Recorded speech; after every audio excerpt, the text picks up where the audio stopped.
The spacecraft was a long way from home. I thought it might be a good idea, just after Saturn, to have them take one last glance homeward. From Saturn, the Earth would appear too small for Voyager to make out any detail. Our planet would be just a point of light, a lonely pixel, hardly distinguishable from the many other points of light Voyager would see, nearby planets, far-off suns. But precisely because of the obscurity of our world thus revealed, such a picture might be worth having. It had been well understood by the scientists and philosophers of classical antiquity that the Earth was a mere point in a vast, encompassing cosmos. But no one had ever seen it as such. Here was our first chance, and perhaps also our last, for decades to come. So, here they are. A mosaic of squares laid down on top of the planets, and a background smattering of more distant stars. Because of the reflection of sunlight off the spacecraft, the Earth seems to be sitting in a beam of light, as if there was some special significance to this small world. But it's just an accident of geometry and optics. There is no sign of humans in this picture. Not our reworking of the Earth's surface, not our machines, not ourselves. From this vantage point, our obsession with nationalism is nowhere in evidence. We are too small. On the scale of worlds, humans are inconsequential. A thin film of life on an obscure and solitary lump of rock and metal. Consider again that dot. That's here. That's home. That's us. On it, everyone you love, everyone you know, everyone you ever heard of, every human being who ever was, lived out their lives. The aggregate of our joy and suffering.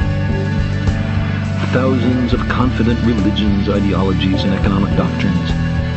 Every hunter and forager, every hero and coward, every creator and destroyer of civilization. Every king and peasant, every young couple in love, every mother and father, hopeful child, inventor and explorer, every teacher of morals, every corrupt politician, every supreme leader, every superstar, every saint and sinner in the history of our species lived there, on a mote of dust, suspended in a sunbeam. The Earth is a very small stage in a vast cosmic arena. Think of the endless cruelties visited by the inhabitants of one corner of this pixel on the scarcely distinguishable inhabitants of some other corner. How frequent their misunderstandings, how eager they are to kill one another, how fervent their hatreds. Think of the rivers of blood spilled by all those generals and emperors, so that in glory and triumph they could become the momentary masters of a fraction of a dot. Our posturings, our imagined self-importance, the delusion that we have some privileged position in the universe, are challenged by this point of pale light. Our planet is a lonely speck in the great enveloping cosmic dark. In our obscurity, in all this vastness, there is no hint that help will come from elsewhere to save us from ourselves. Like it or not, for the moment, the Earth is where we make our stand. It has been said that astronomy is a humbling and character-building experience.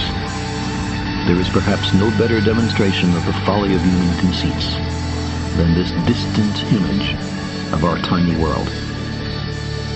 It underscores our responsibility to deal more kindly with one another and to preserve and cherish the only home we've ever known.